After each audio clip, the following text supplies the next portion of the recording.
and students, send an invitation to Juhi Jha at juhi@such.org.in.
Hello and a very warm welcome. You're watching Race to Power with me, Raisha Sehgal. On the show tonight, we'll get you the latest on the LA demonstrations in the United States of America against Trump's immigration crackdown. But tonight, we talk about the legalities regarding Trump's decision to deploy more and more troops to quell the demonstrations.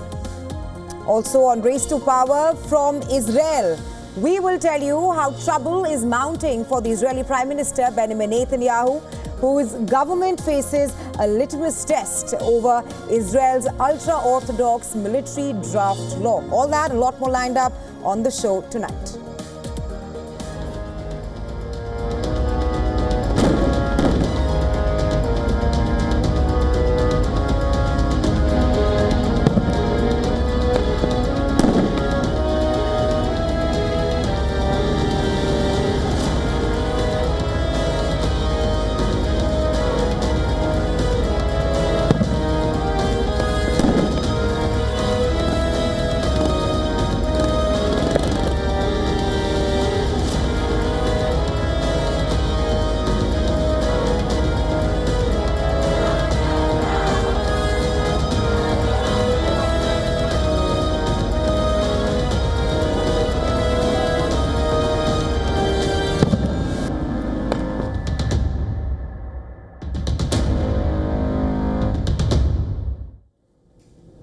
The unrest in California completes one full week on Thursday.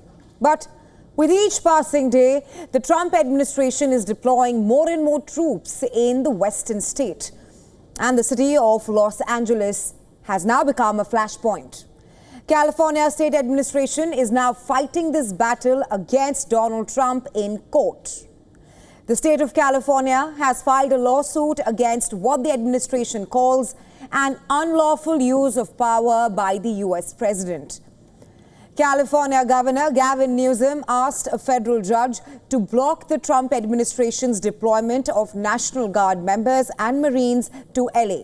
In the lawsuit, California administration argues that Trump's federal actions promote civil unrest.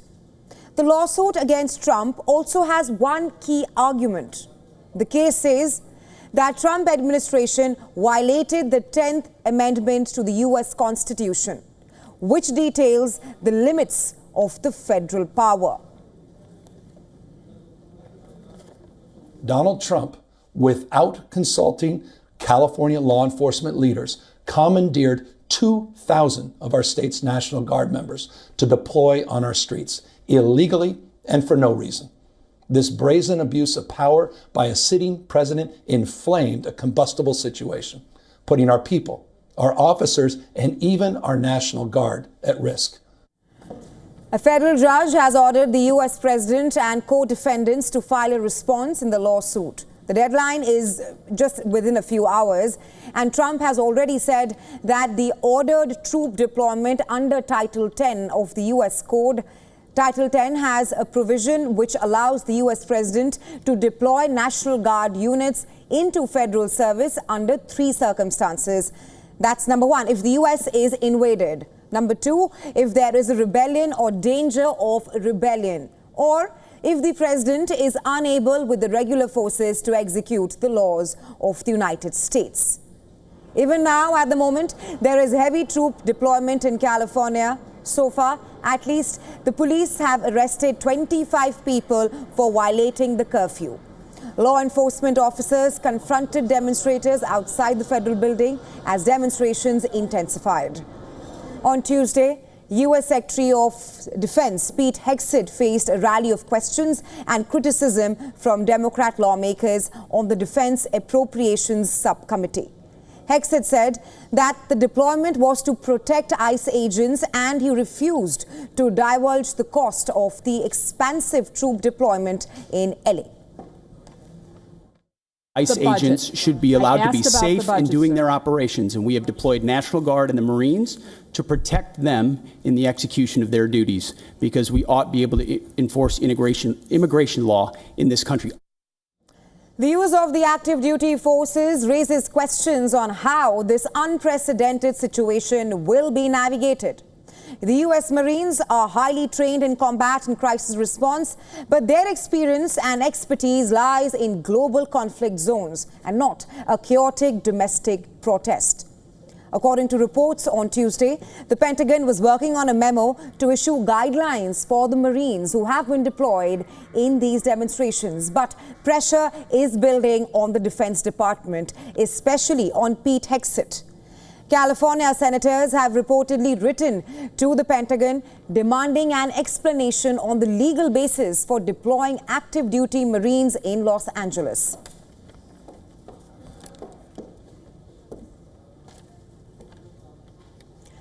And for more on this, we're now being joined by Johanna LeBlanc, political analyst, national security law analyst and foreign relations expert. And she's joining us live on the broadcast from Washington, D.C. Welcome to Race to Power, Ms. LeBlanc. First up, of course, does the Trump administration have the legal basis for deploying active Marine troops to quell the demonstrations after Trump deployed National Guards? And the deployment at the demonstration site that we are seeing is more than what the U.S. has deployed in Iraq and Syria. Well, if the United States government, in this case, the President of the United States, deemed that there's an insurrectionist in the state of California, then by law, the President could deploy federal troops on the ground to address the crisis without the consent of the governor or without the request of the governor. Right, Ms. LeBlanc, the California administration has now filed a lawsuit against the Trump administration. I want to seek your assessment. How do you think is the U.S. justice system looking at this, and what are legal experts saying? Well, I think that the President of the United States will have to show that there is indeed an insurrection happening in the United States, that there is an invasion of folks from different countries. And in this case, Mr. Trump has always said that the number of illegal, undocumented immigrants that we have here in this country and the number of folks who have entered through the U.S.-Mexico border, it qualifies as an invasion of our country. So I think it's a matter of how the Department of Justice litigate this. And then ultimately, I think Mr. Trump is willing to take this all the way to the Supreme Court because there are a number of protests that are scheduled to take place across America. And I think Mr. Trump wants to be in a position where he will be able to deploy national troops, if needed, across America in order to send a very strong message. Listen, the federal government is not playing here. We want law and order, and we want those folks deported by any means necessary. But Mr. LeBlanc, you do speak of how that is Trump's broader agenda of deploying troops across the country. Do you think that there's a broader strategy in play with Trump deploying active troops at the protest site? I think there is certainly a broader strategy at play. One of the strategy is that we know Mr. Trump ran a campaign on immigration, that he was going to deport as many undocumented or illegal immigrants as possible. And secondly, when it's time for election again, by the time the midterms come around, Mr. Trump wants to be able to say that he has delivered to the American people. But I think that there are more productive ways for Mr. Trump to do this. I think some of the images that we're seeing does not represent Mr. Trump's administration quite well. One of the things I think Mr. Trump could have done is that it costs roughly $14,000 to deport one undocumented person.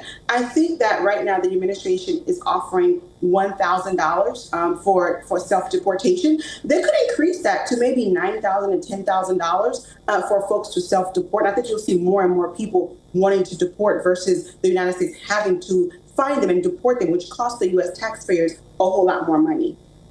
All right, Mr. Blank, thank you so much for joining us here on Race to Power. Thank you. Well, just days after a very public and explosive spat between two of the most influential figures in the world, Elon Musk and US President Donald Trump, the tech billionaire has now shown signs of softening. Taking to his social media account on X, Musk said, and I'm quoting him here, "I regret some of my posts about President Donald Trump last week. They went too far." Trump and Musk began exchanging insults on social media last week after repeated remarks by Musk bashing the bill's debt provisions. Trump finally addressed his billionaire friend's criticism. The US president made many claims about how Musk was aware about the details of the bill and that the Tesla owner is now acting crazy. But I'm very disappointed because Elon knew the inner workings of this bill better than almost anybody sitting here, better than you people. He knew everything about it. He had no problem with it. All of a sudden he had a problem, and he only developed the problem when he found out that we're going to have to cut the EV mandate, because that's billions and billions of dollars, and it really is unfair. We want to have cars of all types. Electric, we want to have electric, but we want to have a gasoline, combustion. We want to have different. We want to have hybrids. We want to have all. We want to be able to sell everything. Shortly after these remarks from Trump, everything fell apart, with the Tesla and SpaceX CEO describing the president's sweeping tax and spending bill as a disgusting abomination. The billionaire said Trump's claim on knowing the bill's details was false and it was passed in the dead of the night. Musk did not stop at this. He further went on to say that without him, Trump would have lost the election and the Democrats would have controlled the House. Trump retaliated to this series of posts on X on his Truth social network, claiming that he asked him to leave. The US president said he took away his EV mandate that forced everyone to buy electrics, and that made him crazy. Trump threatened Musk's massive government contracts. On Truth Social, the US president said that the easiest way to save money in a budget is to terminate Musk's governmental subsidies and contracts. With Musk walking back his remarks, will it rekindle his stranded ties with Trump? All eyes are now on how this unfolds.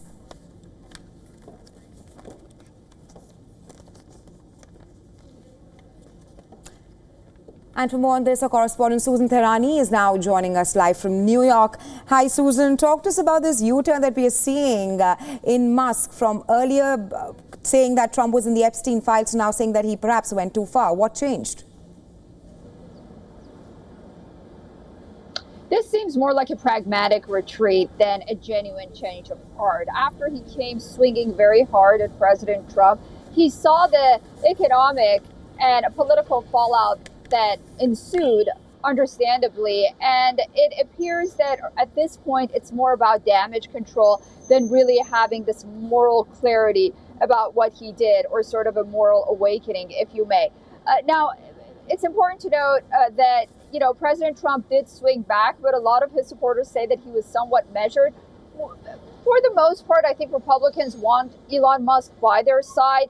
Whether or not they're going to once again embrace each other like they did before, well, at least for now, it seems very unlikely. We might see some kind of temporary détente, somewhat of a truce, if you may, as opposed to an all-out romance, at least not for now. Right, Susan, thanks for getting us the latest on this.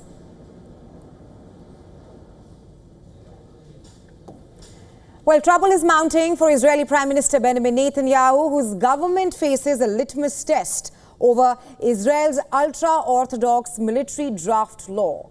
Israeli opposition leaders have submitted a bill to dissolve the parliament, which could trigger snap elections. The opposition leaders unanimously made the decision, stating that all the factions are focused on freezing their ongoing legislation. Benjamin Netanyahu's ultra-Orthodox partners and United Torah Judaism parties have warned a staged walkout unless the government secures last-minute concessions in formalizing an exemption for ultra-Orthodox men from military service.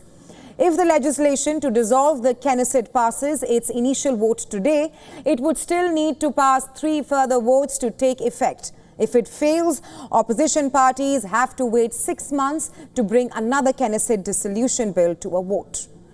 According to local media reports, the ultra-Orthodox SHAS is pressuring UTJ faction to delay support for initial vote to dissolve Knesset. This can be deemed as a strategic move, as it will ease mounting tensions within Israel's governing coalition.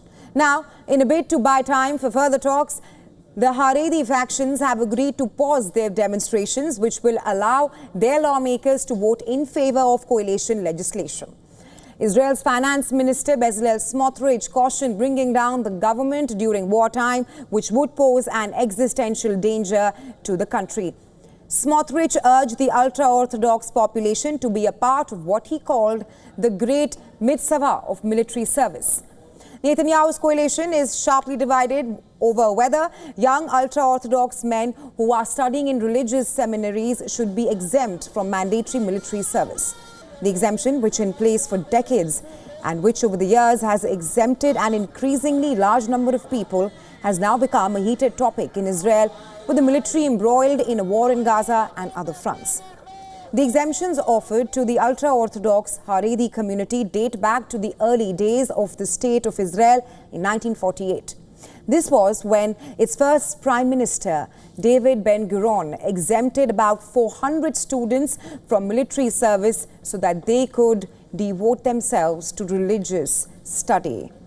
The Haredi resistance to joining the military is based around this strong sense of religious identity, which many families fear risks being weakened by army service. The stakes are high for Benjamin Netanyahu. While public opinion has tended to favor removing the exemptions, his ultra-Orthodox partners could trigger new elections, which opinion polls indicate Netanyahu would lose.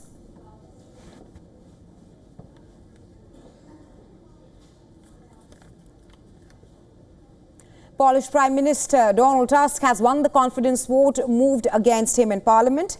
Lawmakers showed confidence in Tusk and he will continue to be the Prime Minister of Poland. Just before the vote, Donald Tusk claimed that his government has the right to govern. Tusk told lawmakers that his coalition has a clear mandate and is ready to shoulder full responsibility for the country's future. I want to emphasize very clearly that I am asking for a vote of confidence because I am convinced, faithful and certain that we have the mandate for government, for taking full responsibility for what is happening in Poland. Do rządzenia, do brania na siebie. Well, the vote comes just days after Tusk's ally lost the presidential race to nationalist Karol Nawrocki, a setback that has rattled Tusk's coalition and sparked predictions of political instability. With 242 seats in the 460-seat assembly, Tusk's centrist pro-European coalition survived the confidence vote. However, a new poll by SW Research shows that a third of Polish citizens doubt his government will last until the end of its term in 2027. Nawrocki, a Trump admirer and vocal EU skeptic, is said to take office on August 6th. His victory is likely to complicate Tusk's plan for key reforms, including easing Poland's near-total abortion ban, recognizing same-sex partnerships, and also aligning closer with the European Union on rule of law issues. Past presidents in Poland have a veto power over legislation, a tool Nawrocki can use frequently against the centrist government to stop the legislation. Now, with 2.5 years until the next scheduled election, it will be interesting to see how Tusk and Nawrocki find middle ground while providing political stability in Poland. odpowiedzialną sprawę migrantów, którzy zabiją nasze bezpieczeństwo i nasze poczucie komfortu w nasz... Well, political drama and suspense escalates in Maharashtra with speculation that former Chief Minister Uddhav Thackeray of Shiv Sena UBT and MNS Chief Raj Thackeray may actually join forces after nearly 2 decades of rivalry. Signs of a possible reunion have surfaced in recent weeks, and it has been highlighted by a banner that has been put up in Thane by the Uddhav Thackeray camp. The Marathi banner boldly calls for the unity of both Marathi tigers and takes a swipe at Chief Minister Devendra Fadnavis. Speculation around the Thackeray brothers reuniting comes just months ahead of the local civic body polls. And if it happens, it could lead to a major political shift in Maharashtra. Sources close to Shiv Sena say Uddhav is willing to form an alliance with Raj Thackeray and even cede some seats to MNS in Mumbai civic polls. While a major announcement promised by Uddhav is still awaited, party workers on the ground from both sides appear to be warming to the idea, signaling potential political upheaval ahead.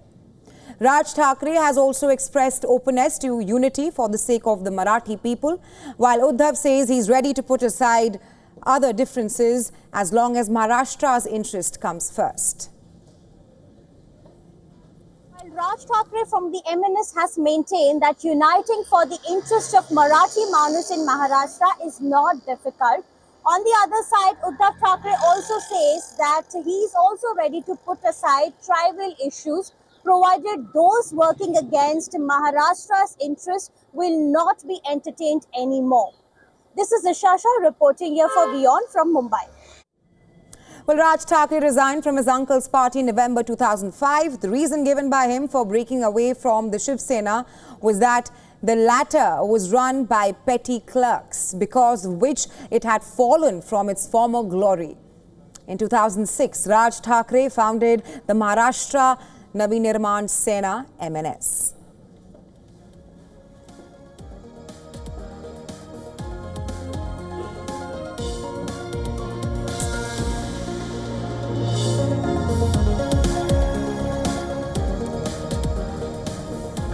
But in a powerful display of public discontent, around 15,000 demonstrators filled a central square in Budapest, where they declared beginning of a national resistance movement against Prime Minister Viktor Orban's government. Well, the massive rally took place in front of Hungary's iconic parliament building. Prominent writers, musicians, actors and content creators also took part in the demonstrations. They accused Viktor Orban government of authoritarianism. Demonstrators waved rainbow flags and held banners reading "Freedom is not up for negotiation," signaling anger over recent laws that banned public LGBTQ+ events and introduced facial recognition surveillance for demonstrators. Critics say the Orban government is stifling democracy, silencing dissent and moving Hungary closer to an autocracy. We don't know where all this will lead to, but we don't want the government to go down this way. We want to show that we do not agree with this bill, and neither with the previous laws which have been passed curbing the civic freedom rights in order to suppress the opinions that disagree with the government. Demonstrators also slammed the government's new draft bill, which would allow authorities to blacklist media and civil organizations deemed a threat to national sovereignty. The European Union has warned that the measure would violate core EU values, while dozens of news outlets across Europe have called for its withdrawal as the 2026 elections approach and Orban's party trails in polls. Increasing demonstrations on the streets reflect a growing movement that could mark a turning point in Hungary's political future.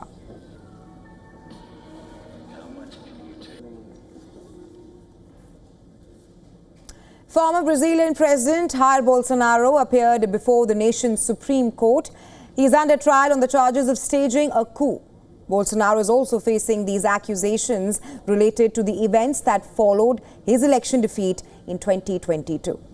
Bolsonaro never publicly acknowledged his defeat. And in January 2023, his supporters stormed the capital, Brasilia, refusing to accept the inauguration of the new president, Lula da Silva.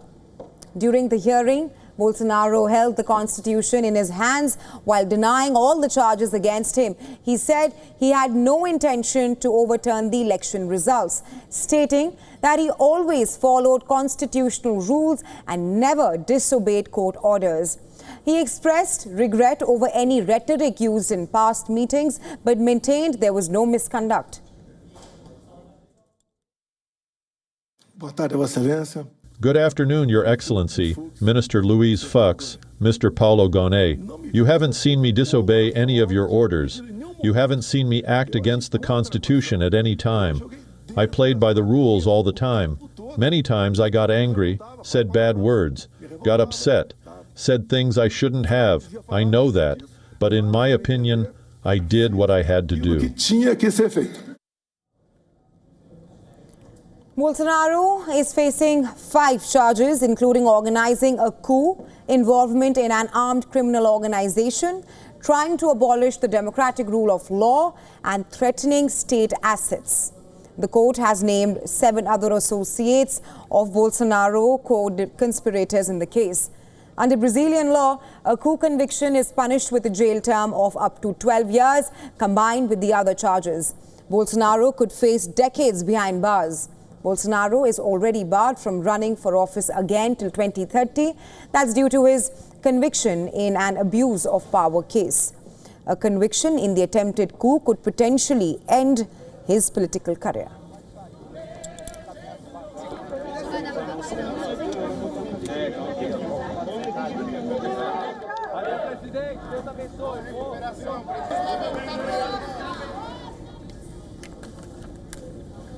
With that, we slip into a very short break. Thanks very much for staying with us. You are watching WION The World. Stay tuned.